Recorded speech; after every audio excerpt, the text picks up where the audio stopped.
You're listening to an Airwave Media podcast. This episode is brought to you by PBS, home of Ken Burns.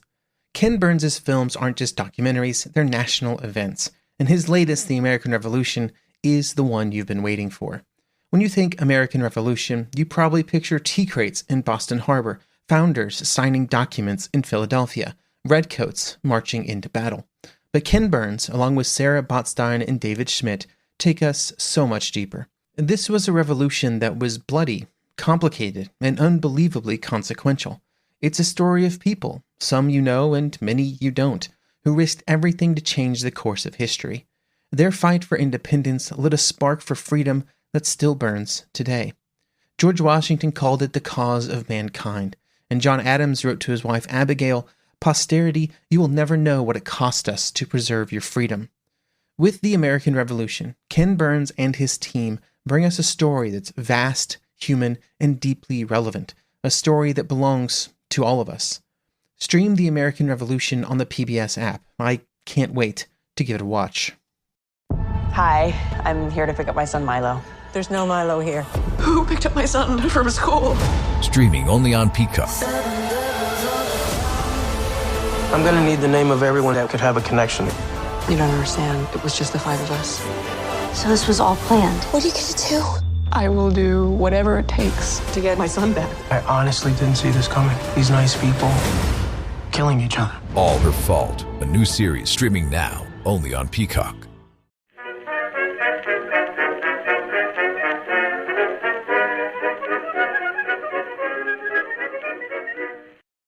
Hello, everyone, and welcome to another History of the Second World War interview. Today, I'm joined by Robert Forsyth, the author of Defenders of the Reich, the Luftwaffe's War Against America's Bombers, which is out now from Osprey Publishing. It was published earlier in November 2025. Thank you for joining us here today, Robert, to talk about your new book. Pleasure. Good to be here. Thank you for inviting me on. So recently, the podcast has sort of had several episodes on the Battle of Britain. Now, your book is not about the Battle of Britain, but one of the themes of the Battle of Britain, one of the well-known stories, is kind of the technological preparations that were done before the war to meet a possible German bomber attack over Britain. On the German side, sort of before the war and then in its opening months, what did German preparations look like for the defense of the airspace over Germany? Well, that's an interesting question to kick off with, Wesley. And funnily enough, just coming back for backstepping very briefly, one of the things that struck me when I started work on the book, and it's a book that's been 35 years coming, I think, is that there struck me as being a similarity between, in some ways, between RAF Fighter Command in the summer and autumn of 1940 and the Luftwaffe Jagdgeschwaden fighter wings from sort of late 43 onwards, by virtue of the fact that you had these relatively weak and worn down through attrition, in many cases, Luftwaffe fighter units that were out by 43 onwards were effectively outgunned and outnumbered, suffering invariably from a lack of fuel, although that didn't necessarily affect fighter command, undertrained and under-equipped, but at least as with fighter command, the Luftwaffe was fighting over its own territory or the territory that it occupied. In terms of readiness, it varies. You know, if you draw a line in the sand and say that the United States strategic daylight bomber offensive, and I must clarify for your listeners that my book is about the daylight war against the American quote unquote heavy bombers. So we're talking about B-17s and B-24s essentially. If you take that, draw a line in the sand, you're looking really sort of from mid-1942 when America had come into the war, the 8th Air Force had just got into England, and really this colossal scale, and it really was an extraordinary effort on behalf of obviously predominantly United States Air Force and Britain to get this enormous armada of air power ready. And so they went to war in mid to third quarter, really, 1942. The Luftwaffe at that stage It was like the invasion of Europe. They knew it was coming. They knew there was a storm brewing. And I think it was almost, let's see what happens. And they adapted their force strength. The Luftwaffe was predominantly always an offensive weapon. It was part of the German military doctrine to be offensive. And so it had been offensive in the East. It had tried to be offensive in North Africa. And all of a sudden now they were having to adopt a defensive stance.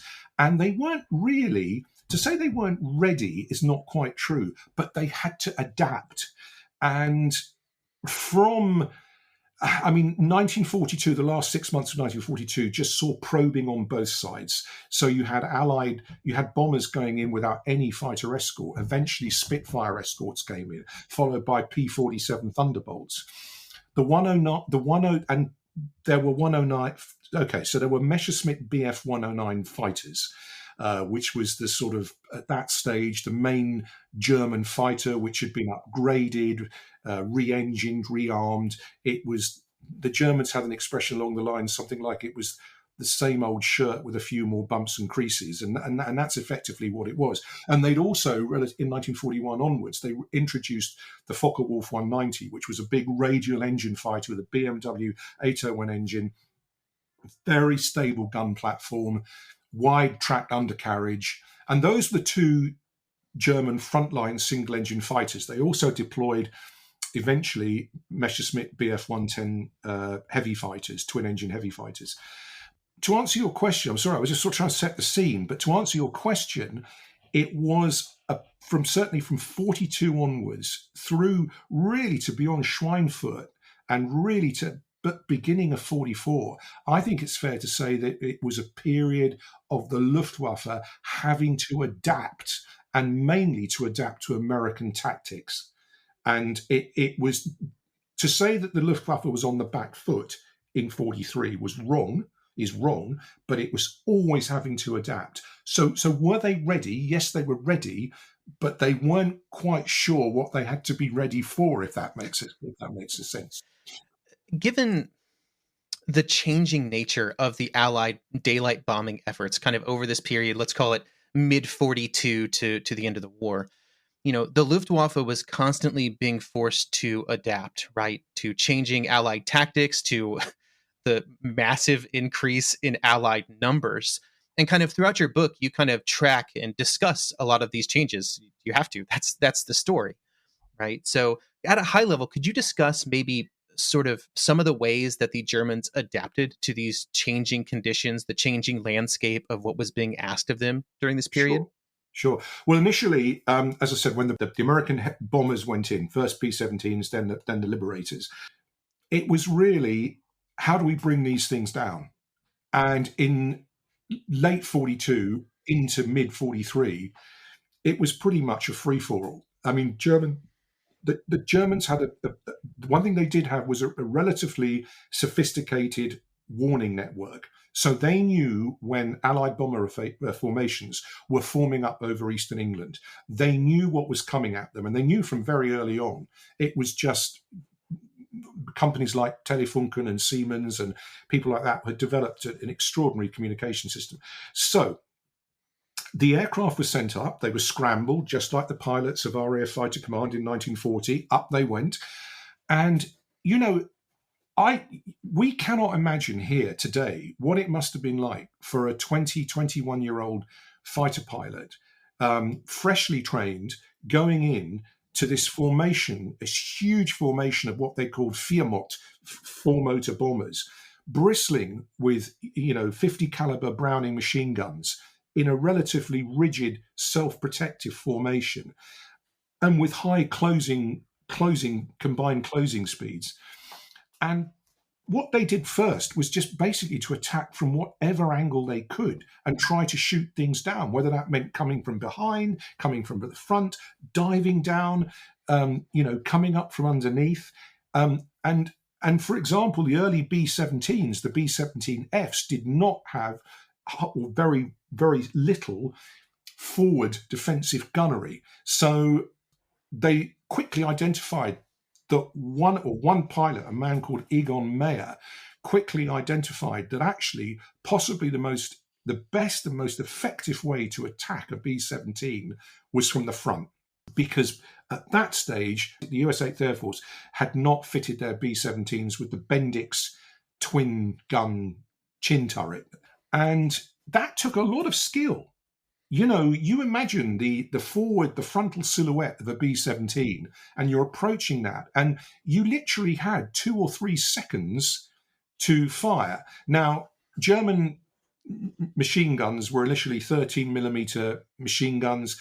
They eventually started using MG 151 20 millimeter cannon, and they then went on, and we'll talk about it a little bit later, 30 millimeter, what they called pneumatic hammers, but we'll come on to that. So basically, it was a mixture of machine gun and 20 millimeter cannon. To approach a bomber from the front requires considerable gunnery skill. It requires experience, and some of the early pilots got the measure of this and managed to become quite successful at it.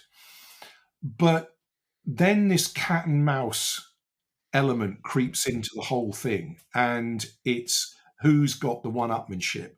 And so we're talking about a period really when the fighter escort was for the bombers was relatively small, or often non-existent. And so the Germans did actually have a fairly good free-for-all ability, but they were discovering tactics. They were having to make them up on the go. And armament was fundamentally based around fixed armament. So it was 9 o'clock, 12 o'clock, 6 o'clock, 2 o'clock, high, low, whatever it does, if you can bring down a bomber, well done. And eventually tactics started to become formulated. And the initial real tactic was the head-on approach. And that was formulated and put into action by a small number of very aces, really capable pilots. And General Adolf Galland, who was the General der Jagdflieger in charge of the overall fighter force, then issued an instruction across the Reich defense units at that stage that you will go in from the front because that is the best and most effective way to attack. So that was the first measure, to go in from the front.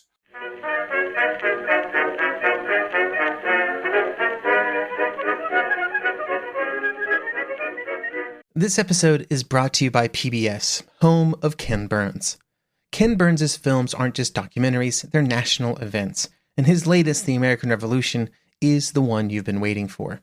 When you think American Revolution, you probably picture tea crates in Boston Harbor, founders signing documents in Philadelphia, redcoats marching into battle.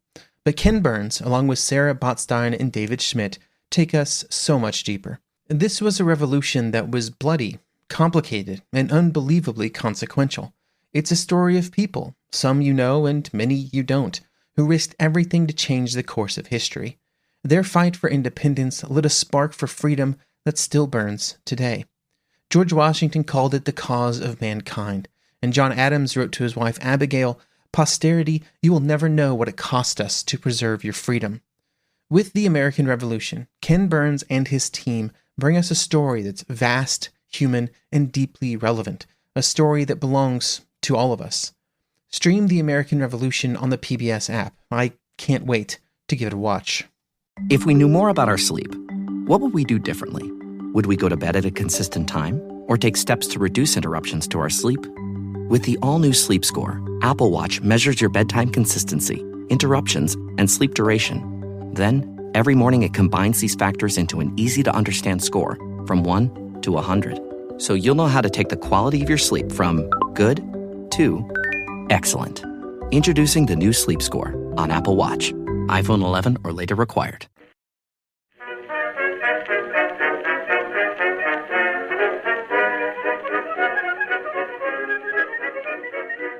It's interesting to hear kind of following the thread of kind of technological innovation as well, right? They started attacking from the front. They put more guns on the front of the B-17s. The German fighters are initially maybe underarmed, I guess, when confronting something like a B-17.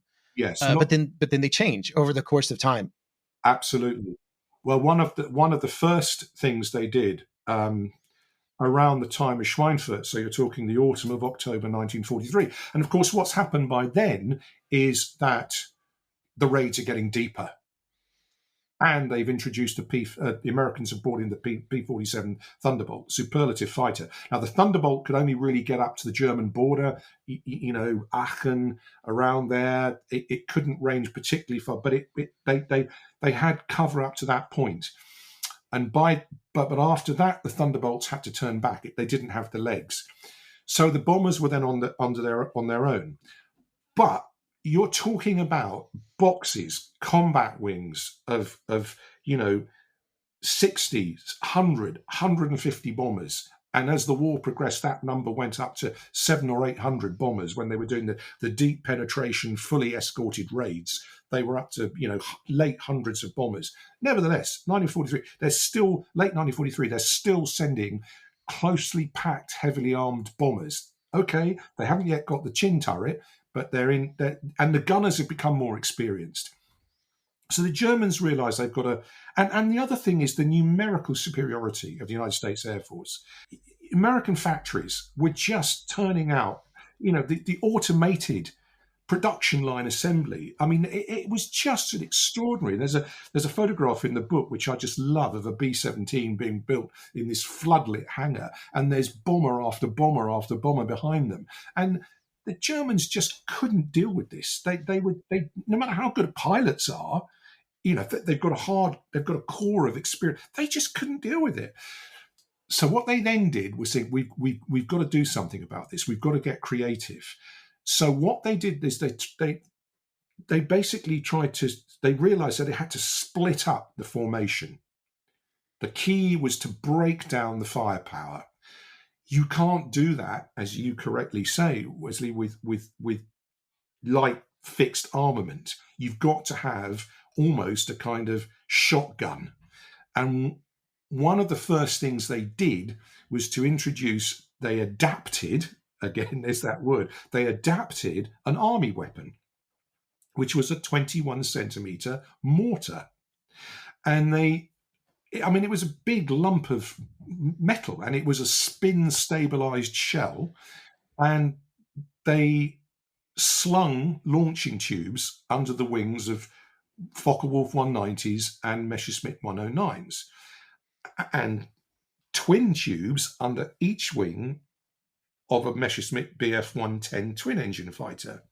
Now, if you do that, you are going to adversely affect your maneuverability and your speed, but nevertheless, you've got this weapon which you then fire into the formation from 2,000 or 3,000 yards out, and this thing, in theory, spins its way into the formation of bombers and explodes. And that has the effect of the bomber crews must think, oh my God, we've got to disperse. And it did work. It was primitive. And there was and one thing the Germans did do, they didn't rush into anything. They're a very methodical people, and they're very methodical back in 1943, 44, and even in 1945. They really tried and tested their weapons. And there was a unit called Erprobungskommando, which means Test Command 25, commanded at one stage by a man called Horst Geyer, who I was able to meet and interview for the book back in the 1990s. They tested this. Geyer oversaw a remarkable range of weaponry, and which we can talk about shortly, but they really tested this stuff out. And so it might have been primitive, but it actually did break up bomber formations. And that meant that the single engine fighters could then go into the formation, get close to the formation, because the defensive firepower was broken down, and hopefully they could shoot bombers down. When reading about that kind of mortar, kind of an unguided rocket, it reminded me kind of the effect of like throwing a giant grenade into the middle of a pack of bombers, right? Where it's just like it exploded, caused things to go everywhere, hopefully damaged some bombers, but most importantly, just broke up kind of their their ability to properly support one another. Yeah, that is a very good analogy. It's like lobbing a huge grenade into a bomber formation. That is absolutely right. Another attempt they started we're in this sort of late 43 sort of Schweinfurt type period. I mean, Schweinfurt was obviously in the south where the ball bearing production was, but up in the north, Erprobungskommando 25, the Jagdgeschwader 1, which was a Focke-Wulf, a Focke-Wulf and 109 equipped unit, air-to-air bombing. I mean, a small number of pilots, because I don't want to say desperate times brings desperate measures, but it's more like, necessity is the mother of invention. You have to start reacting to the threat that is in front of you.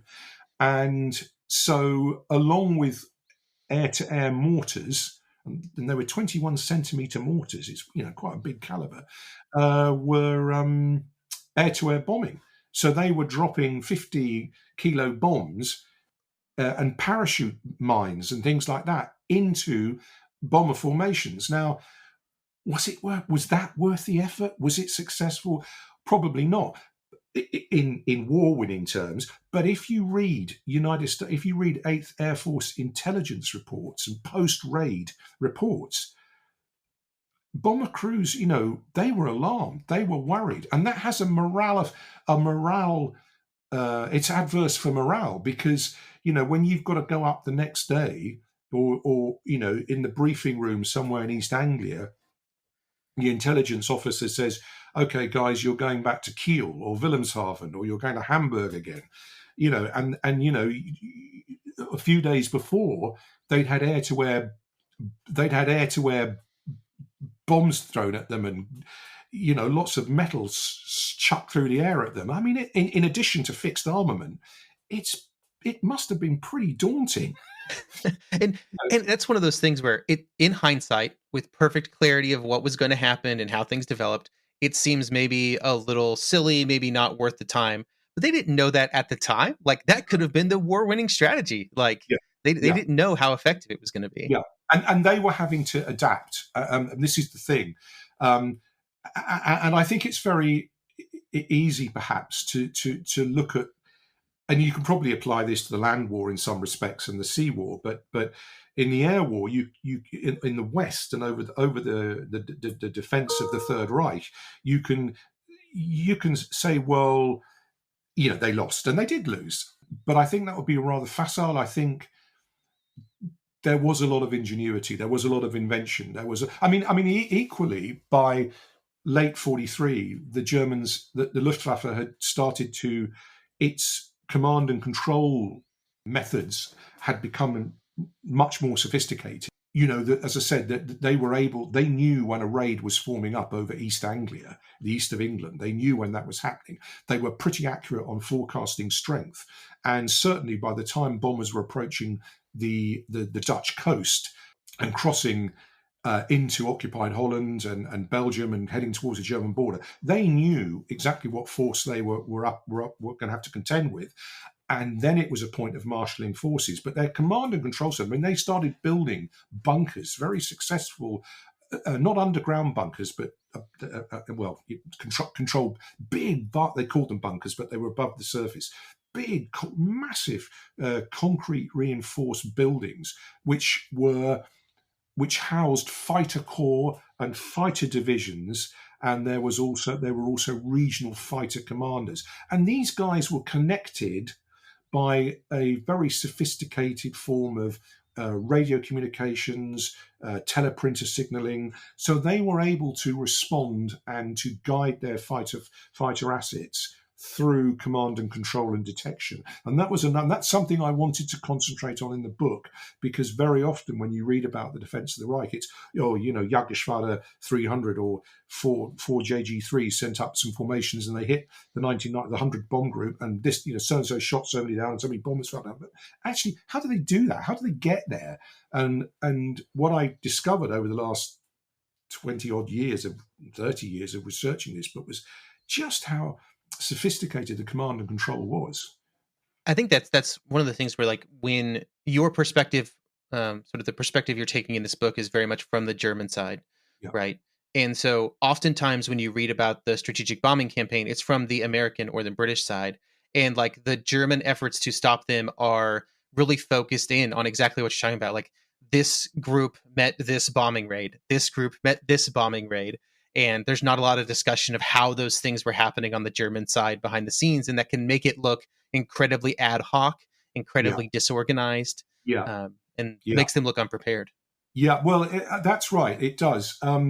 And in fact, one of the first measures they took on a tactical basis, to counter this was the principle of what was called the Gefechtsverband, which basically just means battle group. So they, through their command and control functions, they were able to assemble large numbers of aircraft from different squadrons in different locations reasonably quickly to form aerial battle groups.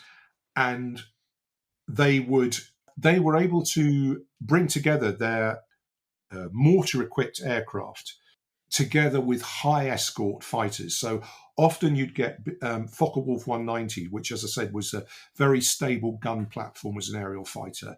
It was an aircraft, it had a radial engine, it could take a lot more punishment perhaps than 109s, whereas the 109s were more nimble, had an inline Daimler-Benz engine, a bit more of a dogfighter. So what the Germans did was to deploy their Focke-Wulfs predominantly and their Messerschmitt Bf-110 and later an Me-410 twin-engine Gestora destroyers, and they would bring them together. Often you'd get twin-engine fighters and single-engine fighters in one enormous Gefechtsverband in the sky. You know, it could be anything from 30 to 40 to 70, very rarely over that, 50, 60, 70 fighters.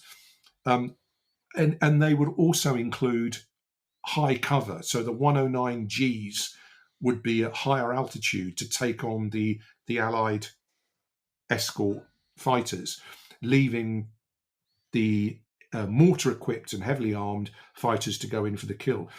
And they could bring those formations together quite quickly. And that again, you know, pulling up fighters from the south. Weather was a problem.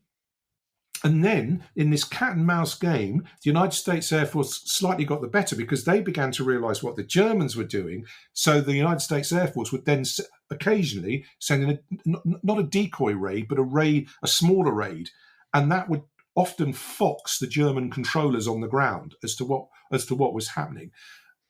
But it was a relatively successful measure. And then from early 44, things kick off and start getting even more intense.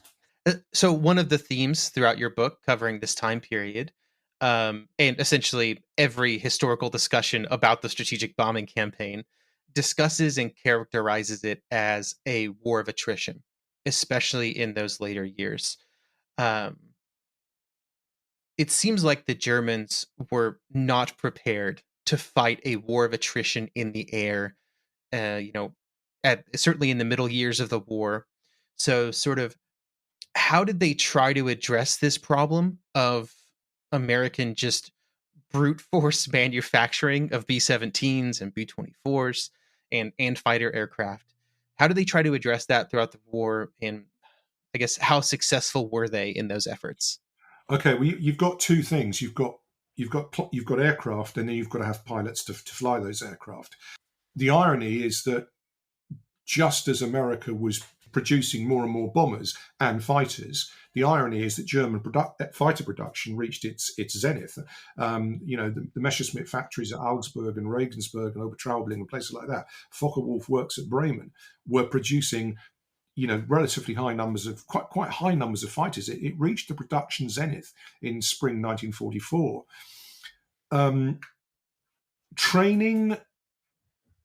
Pilot training was as good as it could be, but the number of hours to which a German pilot had to be, the number of hours in which a German pilot had to be trained, a fighter pilot, was incomparable to the number of hours that a US bomber pilot, navigator, gunner, radio operator, escort fighter pilot would benefit from in clear blue skies in a peaceful, so whether they were undergoing training in Florida or California, or whether they were undergoing final operational training in East Anglia, those crews were benefiting from an undisturbed and uninterrupted training program, and they were given, I'm going to say limitless, but just the sheer numbers of aircraft that were being pumped out.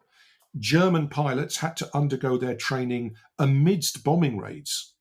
I mean, if you took German fighter schools, the Germans knew their training units as Fliegerschule, and then eventually the flying school. Then eventually they had to become Jagdfliegerschule, so fighter pilot training schools. But by 1944, that had changed, and they were literally Jagdgeschwader. So a training unit had effectively become a frontline unit, and that's because they were on constant alert. So it was quite common for a fighter training school to be under bombs. They were trying to train their pilots under bombing raids.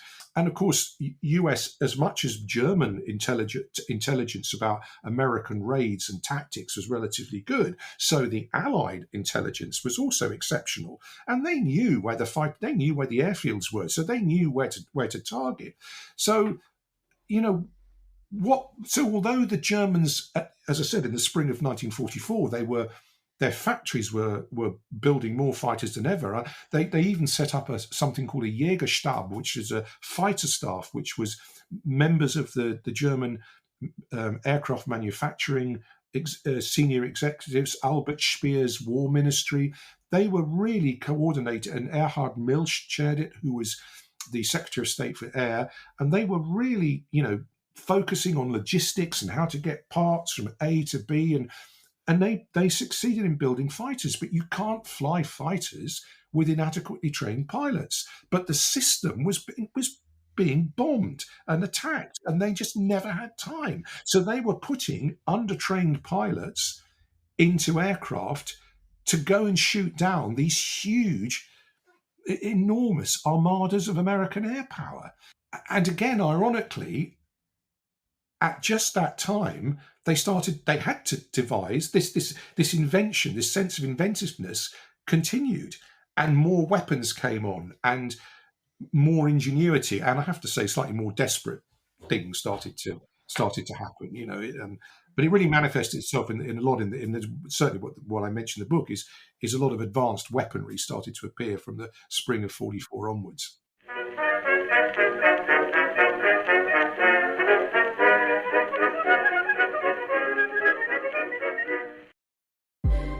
Gold Bond knows that when your skin feels good, you feel good. So look after it day and night and make Gold Bond Healing Lotion your go-to.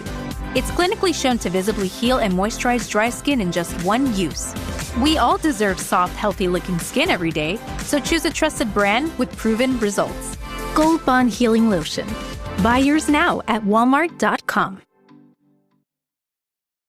This episode is brought to you by eBay. Buying parts for your car? You'll know that will it work feeling. But on eBay, buying parts is different. eBay's free returns means if it doesn't fit, or if it isn't what you expected, you just print a label, drop it off, and get your refund fast. No haggling, no stress, and at least 30 days to return any eligible item. Millions of parts, free returns. eBay. Things people love. Eligible items only. Exclusions apply.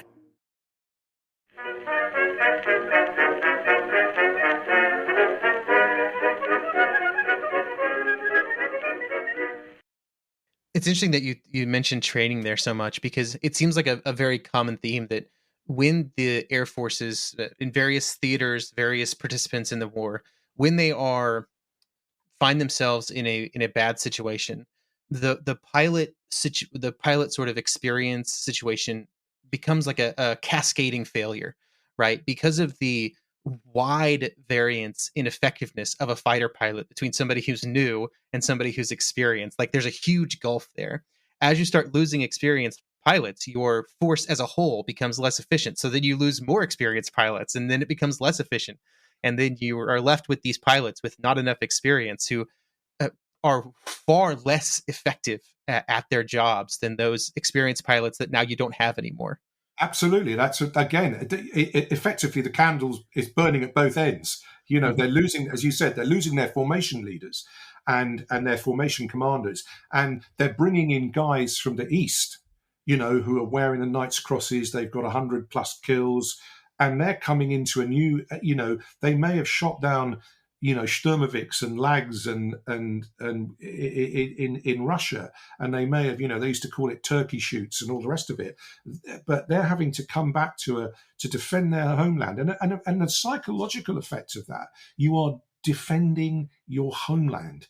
You know, your parents, your brothers, your sisters, your children are down below. So there's a huge sense of urgency. They've really got to do something about this. But those guys coming back, they're fighting, they're having to start again. They didn't have B-17s over Russia or Liberators or Mustangs. You know, they just didn't. I'm not belittling the efforts of the Soviet Air Force at all. I'm just saying it was a totally different theatre of war and a totally different operational environment. And so even if you did have 100 plus kills to your name, when you're going up against hundreds of American bombers and you're up against well-trained Mustang pilots, you know, 100 kills, is that going to be your magic shield that's going to protect you? Probably not, let alone if you're a 20-year-old guy who's had half the amount of hours of training that the Mustang escort pilots have had. So it really, as you rightly say, it was leaving them with nothing except the you know, often the experienced guys they're gone, you know. So from mid-1944 onwards, the only way that, and again, it's this sort of cat and mouse situation where they had to look at machinery. They had to look at what more can we do to one of the things that they developed was there was a man called Hans Gunther von Kornatzky, who was a very experienced fighter pilot. He was actually married to one of Goering's secretaries, which probably gave him a bit of an inroad. But he was a tactician, and he studied reels of gun camera film. You know, when pilots came back and filed their combat reports, he, you know, sat up late at night reading report after report, looking at gun camera films. He went out and talked to a lot of pilots, and he wrote a report for the senior German fighter commanders, the staff of Galland's, Adolf Galland's staff, and eventually it got to Galland. And he said that the only way we can really make a dent into these bombers is by getting closer and closer and closer. Our pilots have got to go really close now to shoot bombers down, because by now the B-17Gs had got their twin gun chin turrets. The United States Air Force had refined its tactics, its formations. The more and more escorts were coming, in ever greater number. The Mustang pilots, the Mustang was you had the P-38 Lightning and the P-47, but the P-51 was really, it was the nemesis of the German fighter force. So what the Germans did was they put armor plating on their Focke-Wulf 190s. It was literally thick defensive armor plating. And they developed a new weapon, which was the 30mm Mk108 cannon, which was known as the pneumatic hammer. So a low rate of fire, but a devastating impact. And they also developed what they called the mine shell, which was it was half high explosive, half incendiary shell. So if it pierced the skin of a bomber, it would go in, blow up, and cause a huge amount of fire. And these guys, it was what they called, Kornatzky's idea was what was called the Sturm concept, in storm assault, you know. And these guys just went in really close from the front Also from the rear, different units adopted different tactics, whichever they found the more favourable. The Gefechtsverband principle worked in conjunction with the Sturmstaffeln, which eventually became Sturmgruppen, larger formations. So they were able to assemble several Sturm units, which armed with 30mm cannon, protected by heavy armour plating, reinforced glass around the cockpit canopy. And then they were able to bring up high escort fighters from different parts of Germany and assemble this big unit, killer unit in the sky. And you're talking, and they would form a wedge formation, and it would just be line abreast going in, absolutely right up close. And there was one group of pilots where Goering at one stage said, you don't come back unless you, if necessary, you ram a bomber. Well, I don't know. Do you bring down a bomber or do you save your pilot to fight another day? You know, it's but that's the measures by sort of mid 44. As you're getting into the autumn of 1944, those are the kind of things that are starting to happen. So you've got 30mm cannon, heavily armed fighters, large formations of fighters formed into Gefechtsverband, underwing mortars are still being used. And it's just becoming, training is suffering. Eventually, fighter output starts to go down because more and more factories are being bombed. The transport system is being bombed. They're just by mid to late 44. The invasion comes in June 44. It's starting to get tough, and attrition is wearing them down. Yeah, it is kind of, by early 45 for sure. It's kind of, the tide has decisively turned against them in ways that it's just unrecoverable, no matter what they try to do, no matter what innovations or tactics they change. There's just too many. Yeah, there's too many, and the only thing they can rely on is, as I said, is technology. That's all that's just about, because numbers isn't going to win the game. They've had it, and so technology. I mean, they were very inventive. There was what they had photoelectric cell technology, which was extraordinary. So they developed a series of weapons called the Sondergeräte series of weapons, which special device, which things like rows of upward obliquely mounted 30mm cannon, or 20mm, it varied depending what sort of weapon it was, but heavy caliber cannon barrels fixed to the side of a fighter behind the cockpit, pointing upwards and triggered by a photoelectric cell, so that as a fighter passed under a bomber, what they call the magic eye would be triggered, and whoosh, these, a salvo of cannon shells would go upwards into the base of a bomber, where, I mean, the B-17 had a ball turret, but it was at its most vulnerable. So they developed that kind of thing. As you said, by that stage, it was just numbers. They were just getting, training. It was just about numbers and a sheer attrition. You said you've been working kind of on this topic, maybe not on this specific book, but on this type of research for many, many years now. Sort of, what do you think, or how do you think your views of this topic have changed over that time? What has maybe surprised you during your research, or maybe changed your beliefs or perceptions from before? That's a very interesting question, Wesley. I mean, I got into when I was a kid, we made model kits, and my buddies built Spitfires and Mustangs, and I was always interested in the notion of fuel injection and how Daimler-Benz. I was very interested. For some reason, I just got interested in the other side. So I've been. What I'm trying to say is, I've been interested in studying the Luftwaffe since I was a sort of teenager, really. I got interested in the defence. The Battle of Britain, in the early part of the war, I've always been interested in it as well. But my interest kind of starts from 43 onwards, and that's because I'd read a lot about B-17 crews and memoirs, and I just was, and I. Funny enough, we talked just recently about the air-to-air mortar, I remember reading a German pilot memoir about having mortars on an aeroplane. And I just thought, this is extraordinary. And that got me interested in studying the weaponry of German air power and how it resisted the Allied strategic offensive. And I just got more and more interested in what was happening in 1943 over the German occupied Europe.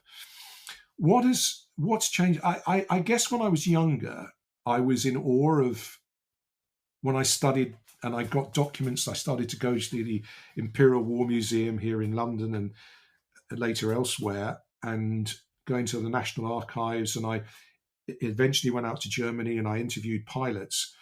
And I suppose, if I'm 100% honest, I was a little bit in awe of them and in awe of what they did, the machines.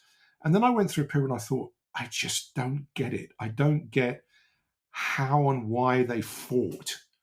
When their homeland, there came a point when any intelligent man must have thought to himself, we're not going to win this one.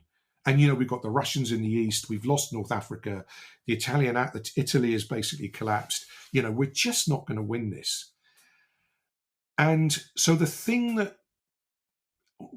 before I wrote the book, and particularly during it, was what I was impressed by, if that is the right word, was the sheer determination of, either in terms of technology or in terms of weaponry or in terms of the man that actually got in the cockpit and flew these aeroplanes, that they just kept going. And despite their logistics, their infrastructure, having the whatever bombed out of them, getting parts from A to B, just getting if you wanted a replacement rudder or something, you could just take it for granted. And the thing that became apparent to me was, more than ever as I wrote the book, it was like an exercise in, my goodness, they just kept going. And why were they doing it? I don't think it was, of course there were Nazis amongst them. And here I must stress, I'm not making any kind of apologist, not at all. Of course there were Nazis amongst them. But I just think when your homeland is attacked, it takes things up another notch. And you just have this raw instinct to survive. I mean, there's an account in the book from a pilot called Oscar Bosch, who went to live in Canada after the war. And I met him in the States, and I interviewed him in the States. He's a lovely man. And he was a great glider pilot and glided competitively until a very old age. And he was making a train journey on his way from somewhere to somewhere, I forget where, but he stopped overnight in a German city called Hamm, Hamm, and he had to get off his train because there was an air raid, and he'd never been into an air raid shelter before. And he was so moved by, children crying in the dark and, just the sheer horror of it all. And he had that kind of, after that, I think he had that kind of visceral, just survival instinct. And he went to join the Sturmgruppe, and he flew these close-on attacks against B-17s and and he knocked down quite a few bombers. I don't think it was any kind of, we're going to go and die for Valhalla type thing. I don't think it was anything, with Wagner being pumped into their headphones. I don't think it was that. It was just survival. They had no option other than to fight. And I think what came through when I wrote this book was just, I still don't know how to answer the question as to why they did it. And until it happens to one personally, you look at Ukrainians today. I mean, they're doing the same. They're defending their homeland. I guess that was the same. I guess it was the same. Well, thank you so much for joining us here to talk about your new book. And hopefully everybody who's listening can go out and pick it up and maybe try and answer that question themselves. Well, hopefully.